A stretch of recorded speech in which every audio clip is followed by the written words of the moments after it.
feelings, you're making them up. You're on your own. Just a matter of luck now, honey. Plenty of cake for everyone, you said. Try to get out of bed with lines on my face. I'm such a disgrace, oh yeah. Tried to contain it, didn't mean to start a war. You can point your pistol at me, but I'm the quicker draw. Nah, nah, nah. Who's gonna feed me? Now I've broken all the plates. Who's gonna love me? Who's gonna love me? I am all the mess. I am all the mess. I am all the mess. I am. I am all the mess. I am all the mess. I am all the mess. I am. Hey yo friends, here we are on our last day of Mental Illness Awareness Week. Hi Shalhavit-Simcha. I'm very excited for today's show. We have someone who is very involved in many hats, many ways in mental health, and has some interesting ideas and has been doing a lot of research for her PhD. Her name is Shalhavit-Simcha Cohen. She's coming live with us from Israel via many different places in the world where she's lived. I'm excited. Thank you for being here. Thanks for watching. You're listening to my new single. It's called The Mess. And it's all about anxiety, depression, having a showdown, trying to figure out who's going to take over the host. I am all the mess. We're probably all a bit of a mess right now.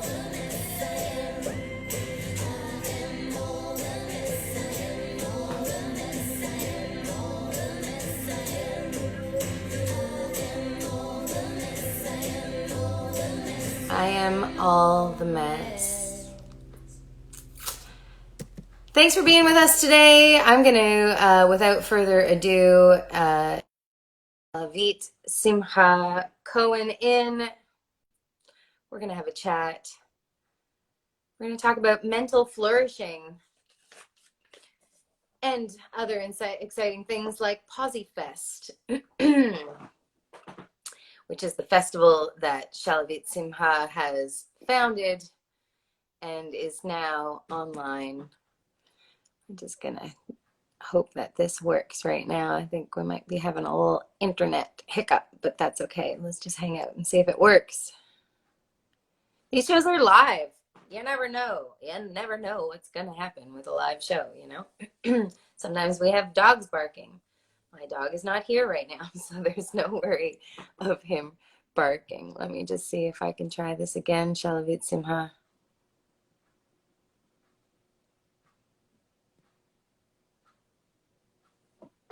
We're connecting. Hi. How are you? I'm great. How are you? I'm good. It's nice to see your face. Nice to meet you. Thank you so much for taking this on and sharing your thoughts and your feelings and your mental health help with the world. Thank you. I love your spirit. You're like you are a rainbow. You know it. You're owning it and you're just like showing it. I love it. Thank you. Thank you for your music. I didn't realize when I heard about you. I just knew that you're an advocate for mental health awareness, and then I only recently found out you're a musician, and I was like, whoa, that's amazing. Yeah, yeah.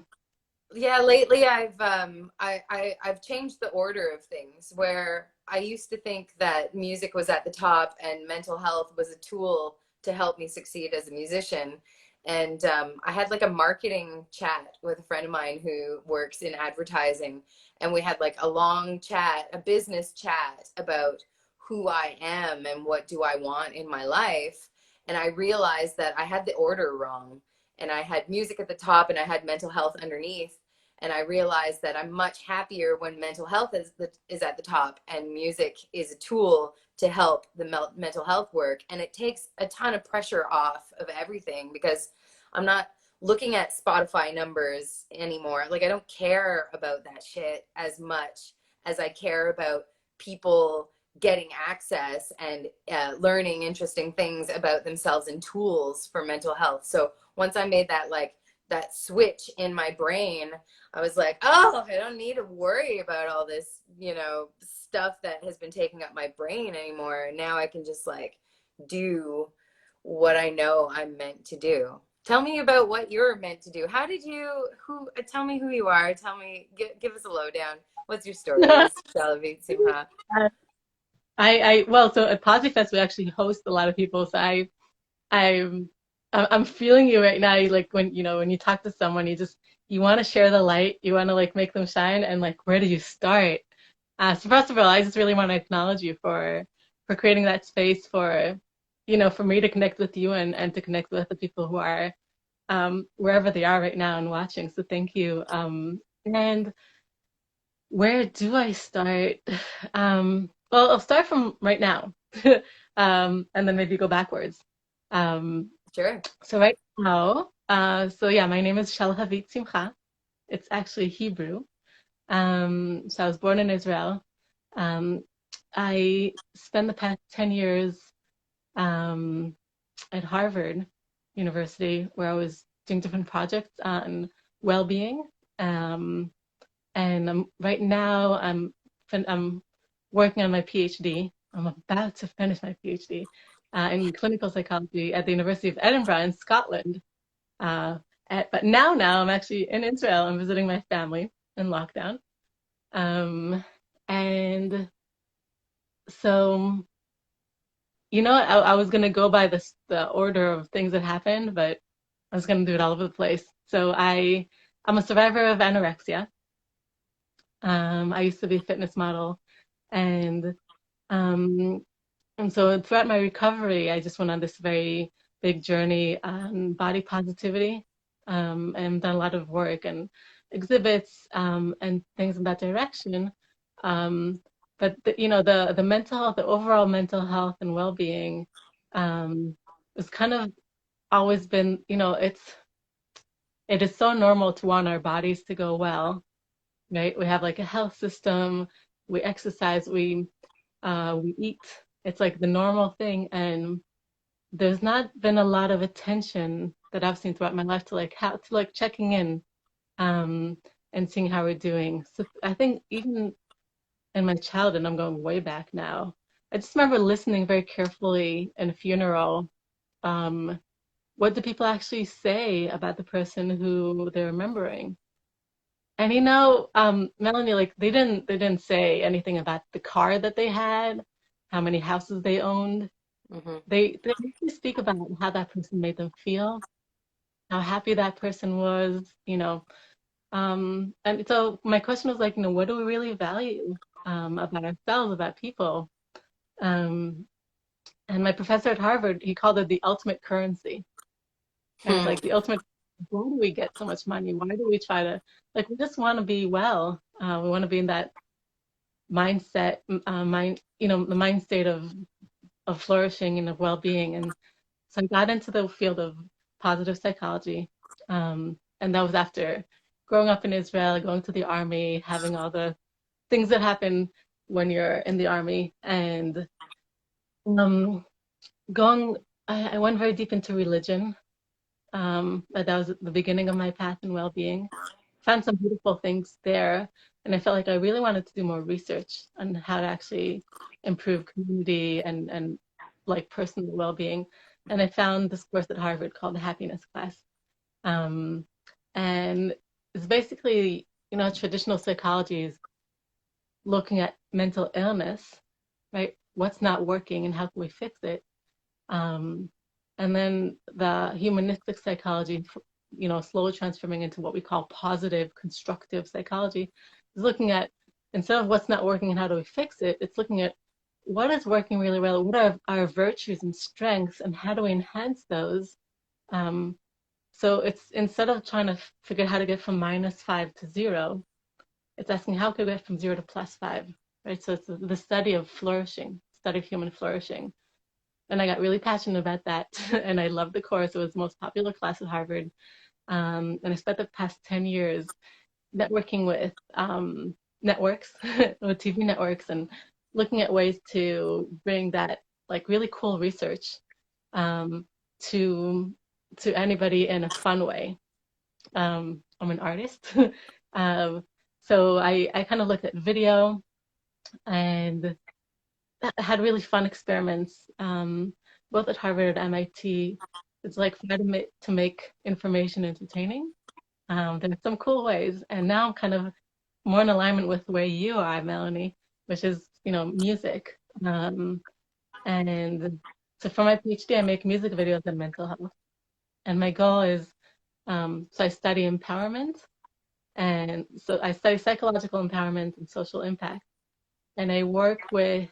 So I kind of get that if I want to make a difference for someone, then it's not about me, it's about the someone. So I work with young people, disadvantaged demographics, or with mental like struggles that we all really do have, but finding what do they like and how do we create. So together we create a music video based on their coping skills, and together with research and the styles that they like. So right now I make electronic music, and in the music videos it's a mix of documentary together with the young people's sharing their coping skills, their advice for themselves, really, because that's where we get most vulnerable and juicy. Um, I'm actually premiering one of the songs. So I'm to study really the impact that a song has. I need we do screenings. So I do different screenings this week on Thursday at 1 p.m. UK time. I'm doing a screening with Health in Mind, and it's open for the public.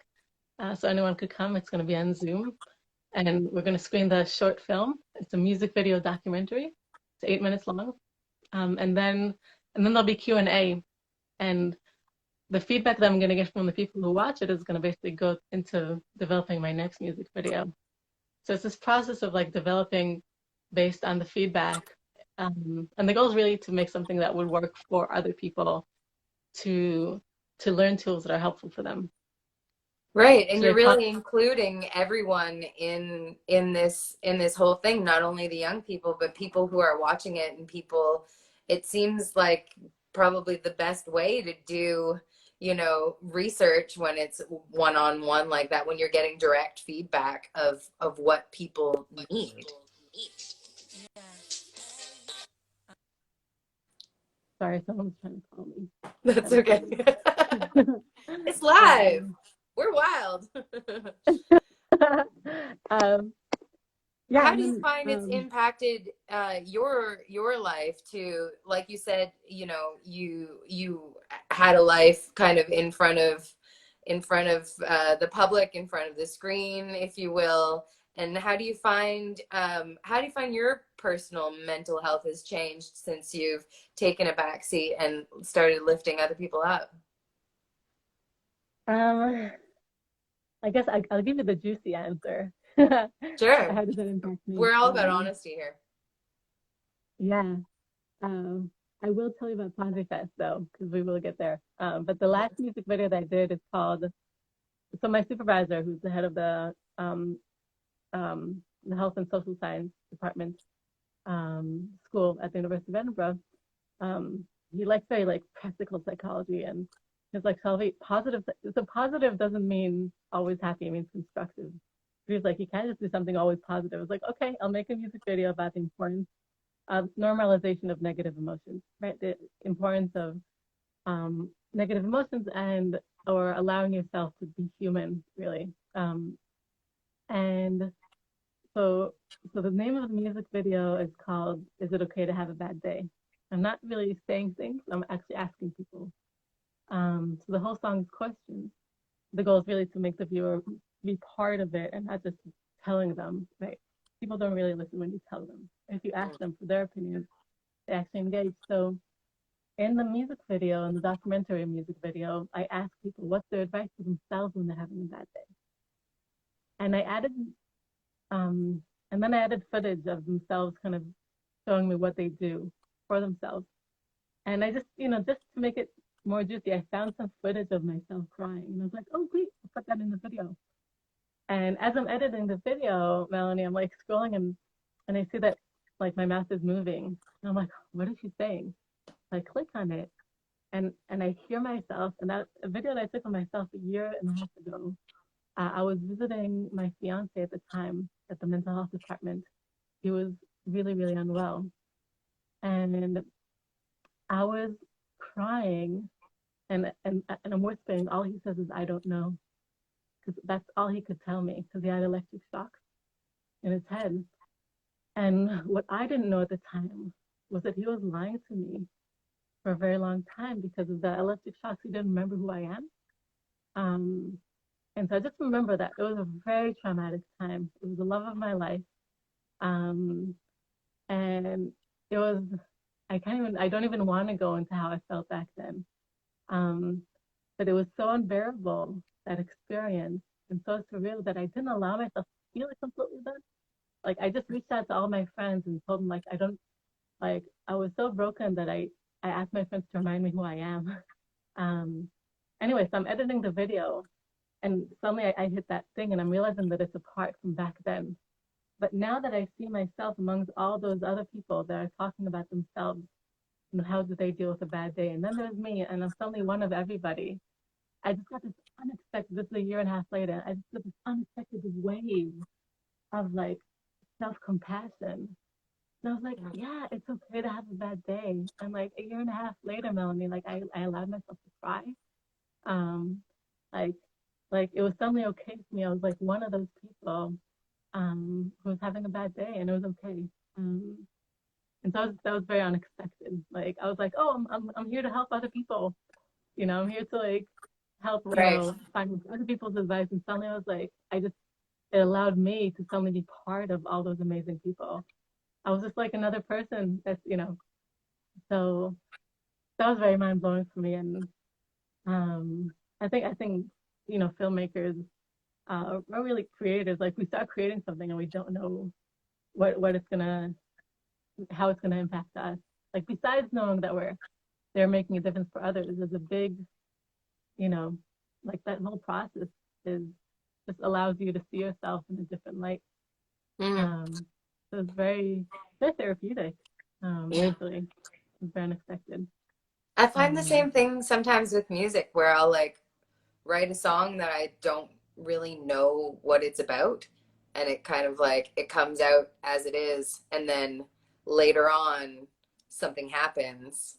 And it's by no means premonition. It's just like it's all stuff that's kind of already floating around inside me. But then things line up and I realize the learning. You know what I mean? And I'm like, so there's like songs that I've written, 4 or 5 years ago, sometimes 6 or 7, where all of a sudden I'm playing them again and I'm like, shit, that's what this is about. And it just makes me realize that time and healing and grief and mental health work and all of this stuff, like none of it is linear, and you can kind of like pop in and out of your journey as long as your eyes are open and your ears are open and your heart is open. You're remembering essentially the learning that yeah, you're doing. almost like a meditation of the kind, I guess. Yeah, right. It's just an interesting way of painting your life, but in a way where I feel like help other people paint their life and suddenly become part of. I think it's something very important in my life. Um, gosh, I don't know how much time we have, but All the the time in the world, one, babe. um, I did last year the Landmark Forum. Also, I don't know if you heard of the Landmark. It's No. a 3.5 day really intense look into your life and the decisions that you made about yourself. And it's not an easy process, but you kind of let go of things that you decided. And one of the things I found was that when I was 4 years old, like things just come up in the forum and you kind of powerfully get to decide. And so when I was 4 years old, um I was in preschool. There was like I was by the sandbox and there's a little girl that she looked very much like me. Her name was Edna. And the kids were bullying her. They were calling her Edna the cow, Edna the cow. And I had a very intense decision that moment because they were humiliating her. And I know that that could happen to me because I look like her, or that's how I saw it. And I basically kind of, it was just like this really intense moment where as a child, you're 4 years old, you still don't really figure out the world, but I figured out one thing, that I'll do anything to never be humiliated. Mm. And what I got was that throughout my life, I've been putting myself in situations where I'm kind of on top, um, and always, kind of like a people pleaser, Mm. um, and just to never be humiliated. Um, and I even noticed, right, and so there's, and even when I go to work, right, Harvard, or like I'm working with the head of the department, I even need to mention it to kind of put myself in a superior place, right? Right. And where somewhere deep inside, I'm like feeling very inferior. Right. And the impact of me always being better than or less than is that I'm just always lonely, right? Just because um, and so when I notice that, especially when I go dating, right? If I like someone, I'm inferior. And that person, I become a pleaser and I get apologetic. And so now every time I notice that, I'm like, all right, let me tell her the story, what happened when I was 4 and the decision. And now as a grown up, I'm 38 years old. I'm going to let go of this in front of you and I'm going to create belonging. Like I want to belong with people. Mm. Um, and get out of that lonely place of, I'm better than and less than, because it also impacts people. Like people sometimes feel intimidated by me. And I don't really help if I'm playing that game in my head too. Right. Um, so That's I that's did it with my fascinating, you know. supervisors, I did it with my intern. um, but yeah, it's just, yeah, it's part of my journey. And I think I it's think to yes, a really certain important degree for me too. we all do stuff like that, you know, like we either put ourselves above or below, and which absolutely robs us of our just being, you know. Is Do you think that affected you starting this festival called Posy Fest? Where what wound Um, did that come from, Shalavit? well, I think like my experience with Posifest, like Posifest, like as is more of like it's mostly like this virtue, like this beaming me, like the inner part of me that's just like shining and wants to share it with everybody. That's like more my strength. As I'm doing, as I'm, so I'm the manager of Posifest and the founder of Posifest, is an online mental health festival, also a physical theme park, but due to COVID, we're online now. And I'll tell you more about Posifest, but just to your question, how does that impact me in Posifest? Like, I have a team of 20 people, right? And it's like sometimes, and we keep on having more people join, and and it's completely my responsibility to make sure that I'm not creating that, that pressure, that imbalance. Like, I really want this to be all of our creation. And I'm inviting all the people who are watching us right now to come and join PosiFest and be part and contribute. PosiFest is a skill share. It's a mental health coping skill share by people for people. And we have practitioners sharing coping skills. We have individuals, we have a homeless people, like a homeless person that could share their coping skills as a case study, just sharing, this is what I use the terminology case study. So in psychology, you could say statistically this works for most people. But you could also say, I just got a message that my reception is not very great. Can you see me? I can see you Okay. fine. Okay, great. Yeah. Someone just texted me, was like, oh no. Um, Oh. so yeah, in psychology, we kind of like, there's a lot of wisdom for when someone shares, this is something that works for a lot of people. But then there's the case study where like you hear a story of one person and this is what works for them. And then you get that works for them. You could take something for yourself. Right. So PosiFest is trying to have also the professionals and also the individuals sharing what works for them. That's where anyone could come and share on PosiFest. And we're really a team where PosiFest is a festival on mental health and well-being. And again, positive is not just always happy, it means constructive. And so it's, at the festival, at the theme park, right? The theme park has like a safe space. We can actually like go and do expressive writing and allow yourself to experience negative emotion and like just allow yourself to feel. And like we have listening booths, we have magical creatures that walk around and greet people. But it's really, there's like a self-esteem game. There's like so many great, it's bringing mental health awareness and mental health coping tools and games in an entertaining way. And mental health musicians and comedians. So it's all like this big entertaining venue. And um, and yeah, it was on March 28th, so 3 weeks before COVID Was that came to meant the to be your UK. first one? That was the first one. Yeah, Oh. we had 4 venues at the capital of Scotland. Beautiful venues, like right outside of campus in the middle of the city. Beautiful weather as well. It was April 28th. It's so gorgeous. Yeah, and then COVID hit. So our team got together and we kind of looked at like the context. What's our empowering context? What are we here for? And we kind of went around and we realized that we're here to make contribution to the community. And while all the other festivals were canceling, we're like, the community probably needs us more. So Right. we just, we spent the next few weeks figuring out how to do it online. And we had, on the day of March 20th, we had 15 hours live.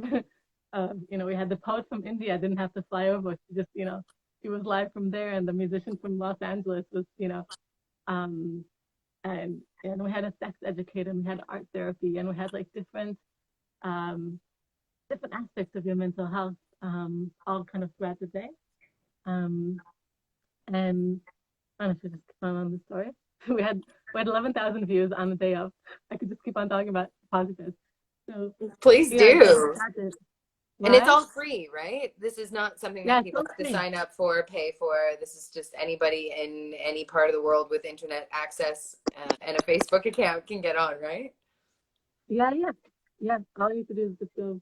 You can either go on the website and positivefest.uk, but we're really mostly on Facebook. So Positive Fest on Facebook.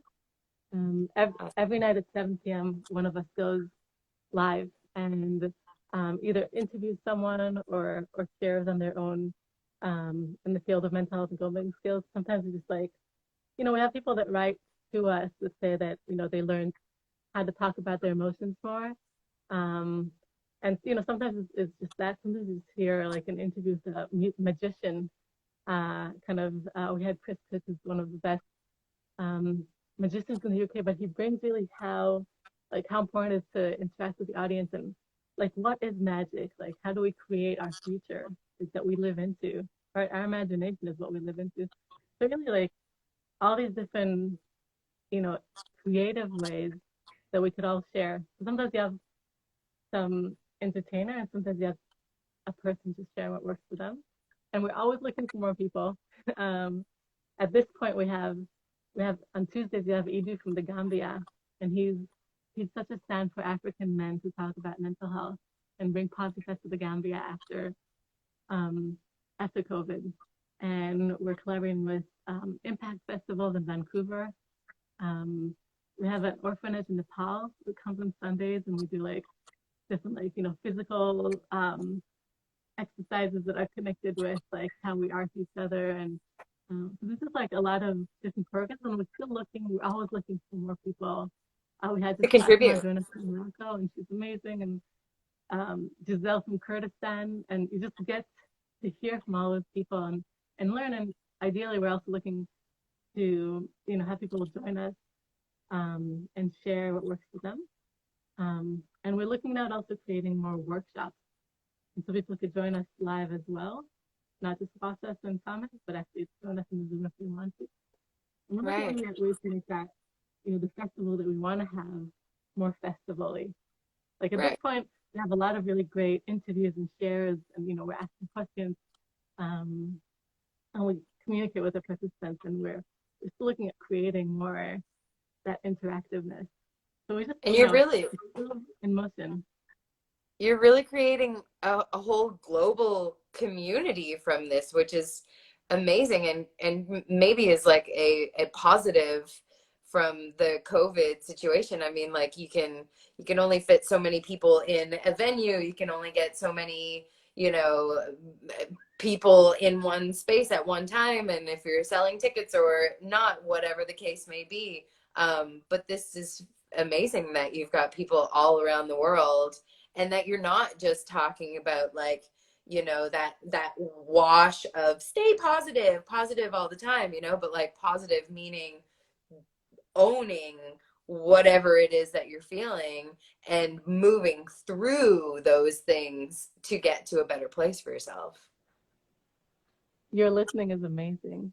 You're like summarizing everything I said, like in a like very concrete statement. Yeah, yeah, Thanks. so I'm that's like, what I'm you're. super. I mean, I did a little bit of research and went down a tiny part of the rabbit hole that is Posifest and that is Shalhavit-Simcha. But there's a lot more to learn. So the last question I will ask you before I let you go, and thank you so much for being with us.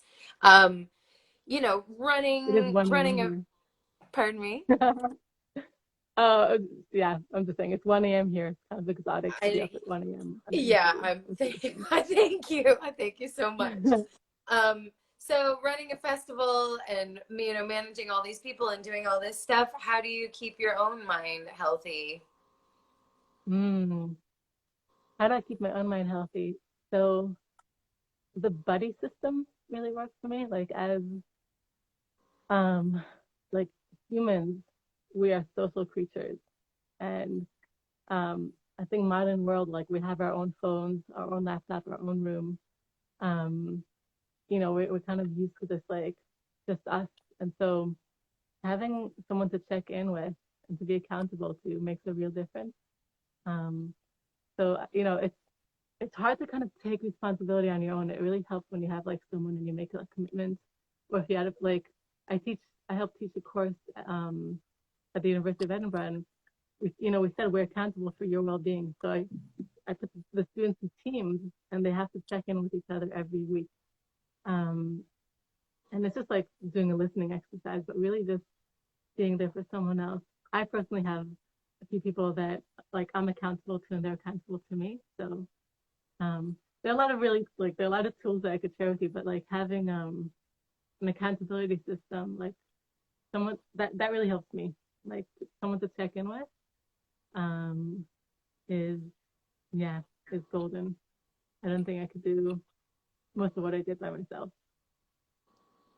That's great advice. Shalavit Yeah, and there's Simha, thank different you people so that look for much. different things as well. Hmm? Pardon, say that again.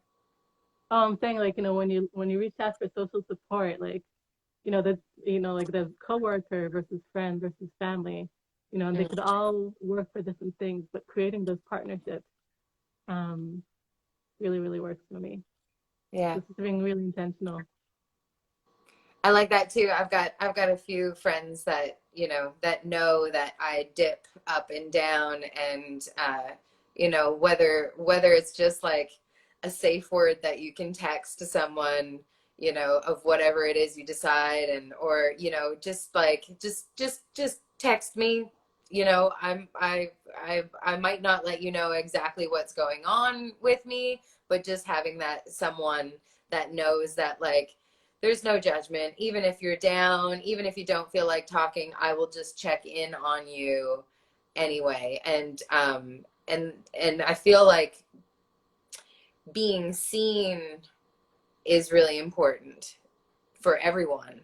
And whether you're up or down, but just being acknowledged, and your existence, you know. So I like the buddy system. I work with the buddy system too. Yeah. Yeah. There's an amazing practice called co-counseling, where people just like meet and it's not really it sounds like counseling, but all you do is listen to the other person and then you swap and you don't interrupt. You practice being a rock and you swap. And so we do like one person speaks for 5 minutes and then the other person speaks 5 minutes, and that's all you do. Um, and I did it with like I did it with like entrepreneurs at MIT. I did it with like high schoolers, like just like that. I reduced it to 3 minutes, even just 3 minutes and swap makes such a difference. They just let it out and have someone really hold that space for you. Um, yeah, sometimes just telling someone like if you need someone to just listen and not give you advice, like people take that as the biggest gift. Just like tell people that you're happy just to listen and not give them advice. Sometimes people are like, really? So yeah. Yeah, because there's so much fear when you share something, I think, and that's probably what stops people from sharing is that sometimes you're sharing stuff that you're like, I know what I need to do to fix this shit, but I'm not doing it, but I'm frustrated, but I need to let it out some way. And so I think there's a fear with people when you do share stuff that they'll come back with a you should. Oh my God, I can't stand hearing that. You know what you should do? You should do some more. You should do some more of this. You know what I'm going to do? I'm going to punch you in the face if you say it one more time. That's what's going to happen. So don't should me, just listen, you know? And so, yeah, I think it's important to be on both sides of that and practice that. Practice as the listener and practice as the speaker as well, you know? And if you feel confident enough to just tell someone, right now I just need to talk. I just need for you to listen. And being okay with that response from someone, being okay with, okay, this is something that this person needs to share. I don't need to input anything. I can just listen, and that's the greatest gift. Yeah, it's an amazing skill. Like, um, I do a networking workshop as well as for faculty at the University of Edinburgh and at the University of Napier, and I call it practicing being in someone else's world. And Mm, there's something really calming about it because it's not, you don't need to present yourself, you don't need to impress the other person. You just be in their world, just listen to them. Um, and it takes the attention off of you. You really get to be there for someone, and they really appreciate it. And you don't need to, the performance anxiety is not there because you're just there to listen to them and be in their world. And it's mm. such a great gift to give someone. Yeah, What a totally nice recommend it. what a nice break, for someone in this world that we're like always on social media. There's always stuff happening. Take a break. Listen to someone for a minute.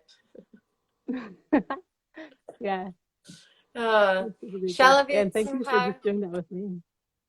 you're wonderful. Thank you for all the work that you do. And if anybody is interested, you can see what Shalhavit-Simcha is up to on posifest.co.uk. UK, just Yeah, posifest.uk. posifest.uk, plain and simple, and also on Instagram. And if anybody wants to tap into your music videos on YouTube, Well, they could just Google my name, or just my first name. I got a unique one, so yeah, but shalhavit.com would have my lectures, my music videos. It would have Posifest as well. Um, so just the first part of my name, shalhavit.com. Shalhavit. Cool. Yeah, I'll and just post it post on all the my music comments. videos on Facebook and Posifest as well. It's Thank all you. part of. I would love to have you on Posifest actually. I would love to be Well, on PosiFest. I'm so excited. Thank you. I'll Oh message you gosh, after my this. pleasure.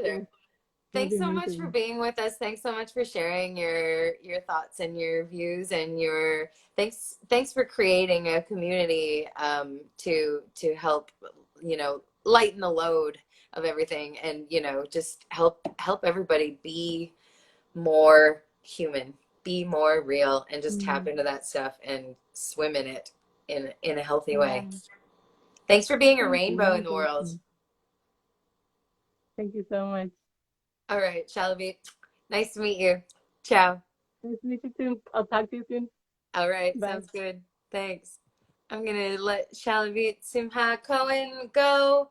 Thank you so much for tuning in today. It's Thanksgiving weekend here in Canada, And as much as I'm not a fan of colonial systems, I am a fan of gratitude. And so I want to thank everybody for listening this week. If this is the first one that you're tuning into, there are 5 more with different mental health experts. I think they're experts. Some people are working on the front lines. Some people are doing research. But in every episode this week, we've had a few great nuggets of information, of stuff that you can use immediately. I wanted these chats to be, just very open, not censored. I wanted to give access to people to, kind of tune in to what is quote unquote normal. And spoiler alert, everything is normal. Everything you're feeling is normal. There are other people feeling it too. You're not alone. COVID is a weirdo time, and it's been tough for everyone. So if you're tuning in for the first time and you want to check out some other ones, we had a really great chat with a grief counselor, with a substance abuse specialist. We also talked to the Canadian Mental Health Association about free cognitive behavioral therapy. So there's lots to check out. And I think I'm going to continue doing these throughout the year. So I'll probably do another series, perhaps in the dead of winter, when all Canadians are, perhaps pulling their hair out, and who knows if we're going to be able to travel this year or not to someplace warm. So take your vitamins, water check, make sure you're drinking water, and just know that you're loved. And thanks for tuning in. If you found any of these helpful, share them. If you need anything, send me a message. There's lots of resources everywhere, and I'm happy to share them with everyone. So thank you for tuning in. This is the end of Mental Illness Awareness Week here, 2020. And my name is Melanie Brule, and I appreciate you, and I'm thankful for you. So thank you for being here. We're going to resume at some point. Surprise. You can always watch these on my website, melaniebrule.com. And please do check out Shalhavit-Simcha Cohen. Check out PosiFest. Check it. Check it all out. Check yourself. How you doing today? I love you. Ciao.